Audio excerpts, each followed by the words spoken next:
Microsoft To Do is the best to-do or reminders app for non-Apple users in my opinion. It's ultra simplistic, has all the necessary features, no bells and whistles. It's free and it's available on all platforms. It's not a trying to do all app like Todoist or TickTick, while it's not as basic as Google Tasks as well.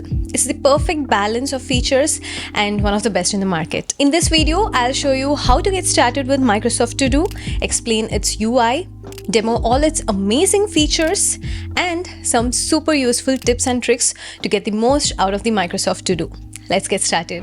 Microsoft To Do is available everywhere, on Windows, Mac, iOS, Android, and even on a web browser with full functionality, so you can access it anywhere. You can also download it in the App Store or even on Play Store. I'll showcase the To Do using Windows app and iOS app. Once you download, you will need a Microsoft account to log in.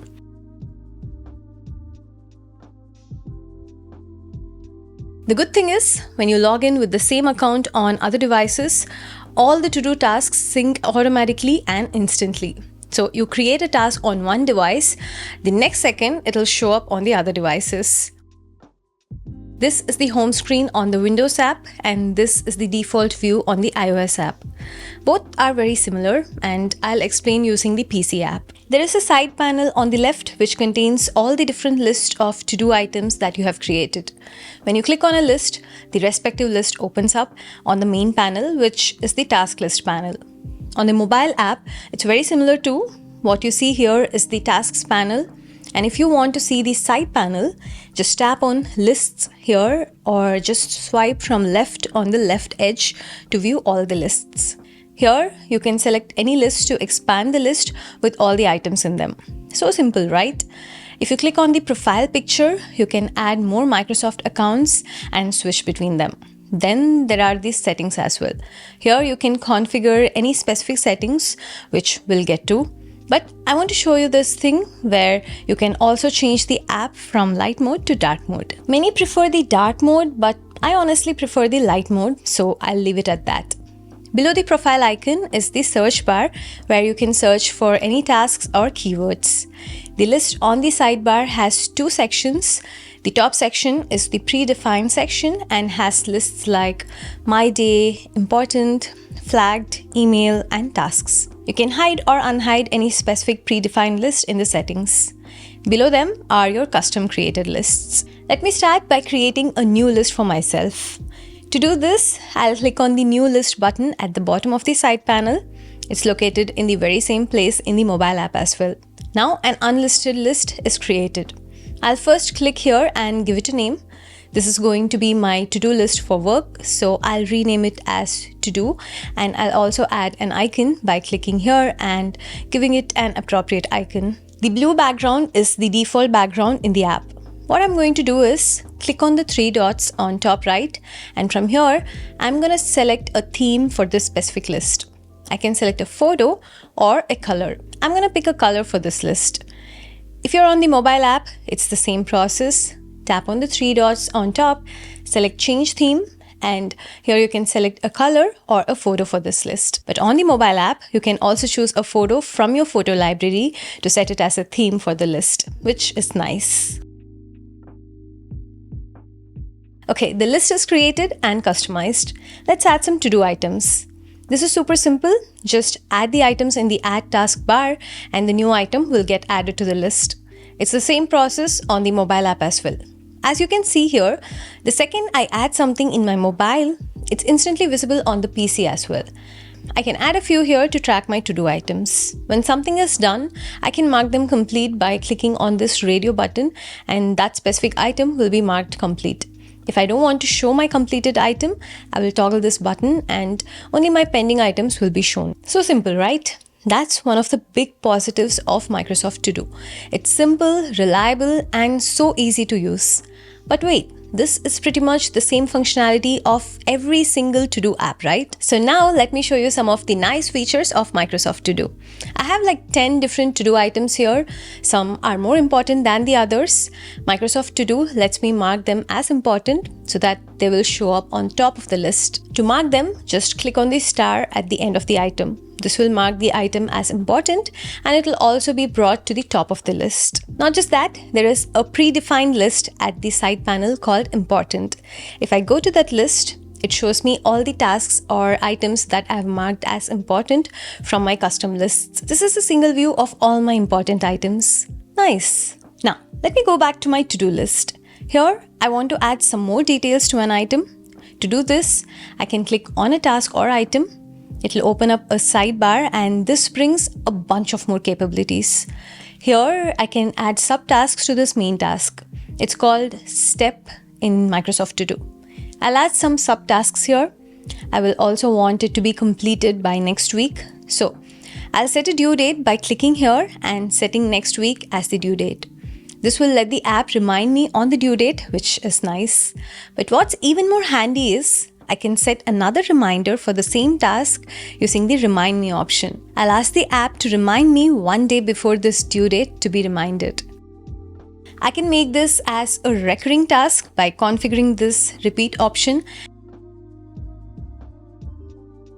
and I can add it to My Day, which will show it in the predefined My Day section, which can act as a task list from various lists which I have to do today. The next option here is my favorite. I can assign this task to anyone who I have shared this list with. I'll show you how to share the list in a bit, but this option allows me to create a to-do list for a team and assign them tasks so easily. There are more options to attach any file to these tasks up to 25 MB. Finally, you can add any notes to this item in the notes section below. This section is organized so well, and they offer some amazing functionalities. Some other apps like Todoist offers a lot more functionalities like labeling, priority, and sections, but that also easily complicates the app. For me, this is simple enough, yet has all the necessary features, at least for me. Okay, adding all these details is nice, but the most common information I need from a task is just the title and the due date, and maybe assign it to a person. I can add all these information while adding the task itself, because the Add a Task bar is natural language aware, which means I can type something like edit the to-do video tomorrow at 8 p.m. at Gautam, and it'll understand the details from it automatically. You can see here that the title is just edit the to-do video, and it has set the due date as tomorrow 8 p.m. and assigned it to Gautam. This works on mobile app too. Whenever I get an idea or a task to do, I quickly note down in my mobile app using natural language, and the app will remind me at the set time. Quickly mentioning this again. All these features can be replicated in the same way on mobile app as well, and the UI is very similar, which is one of my most favorite things about Microsoft To Do. Okay, one final feature I want to show in the tasks panel before I move on. This is hashtags. When I create a task, I can simply add multiple hashtags to the item. Here, like in the shopping list, I will add this item and tag it as hashtag Costco and hashtag produce. You can see that the hashtag is highlighted. I can either search for the hashtag in the search bar in the side panel, which will show up all the items from all lists tagged with hashtags, or I can also just click on the hashtag in the list, which will filter out items with all that list. I can add multiple hashtags to narrow down the list even more from the search bar if necessary. This is my way of organizing within the list. Speaking of organizing lists, let's talk about lists and groups in the side panel. As I said, you can create multiple lists for different type of tasks using the new list button at the bottom. You can see here, I have quite a few lists for various scenarios. Apps like Todoist, TickTick have a limit on the number of lists in the free version, but Microsoft To Do offers unlimited number of lists for free. If all these lists are hard to manage, you can create grouping within lists. Think of it like folders containing lists. It helps organize all these lists much more easily. To create a group, tap on the icon here at the bottom of the side panel. This will create an empty group. I'll name it as shopping. Now I'll drag and drop all my shopping lists to within this group I created. Now I can expand and collapse the group for easy viewing, and all my shopping lists are neatly organized within this folder. I think we have covered all the basics and important features of Microsoft To Do. Let me very quickly show you some tips and tricks to make your Microsoft To Do experience even better. You have a task list and the list is ordered by default by its creation time. To make it more useful, you can sort it by due date, importance of the task, or even alphabetically. To do this, click on the three dots on the top, select Sort By. Here, pick any option which best fits your need. Mine usually is based on due date, so that the urgent and time-sensitive tasks shows on the top. If you want to share a list with someone so that you can collaborate and assign tasks to each other, click on this share button close to the three dots at the top of the list. Here you can share the list using an invitation link. The collaborator will also need a Microsoft account to join this list though. Once they join the list, they can also add, edit, or complete a task here. And you can assign tasks to people you have shared the list with. If you want to share just the tasks of the list with someone without sharing or anything, that's possible too. You can either print the list with tasks or email them directly. To do this, click on the three dots and select Print List or Email List. I'll show you how the email looks like. It maintains these sub-steps and even notes I have added to an item. Integration of Microsoft To Do with other Microsoft apps is also amazing.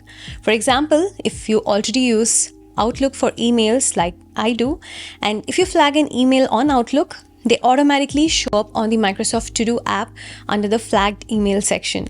This way, I don't need to manually add a task for a task coming from an email. Also, the task created has a link back to the original email for all the details I need for reference. And finally, there are a number of shortcuts that the Microsoft app supports on desktop, which can be useful to quickly add and modify tasks on To Do. Okay, that's an introduction to Microsoft To Do. I hope it was useful. I'll make a detailed video explaining the integrations within Outlook, MS Planner, and other apps if you would like to see them. Just comment down below. Also, like, subscribe, and share it with your friends if it was useful. I'll see you all in the next one. Until then, this is Anjana. Bye-bye.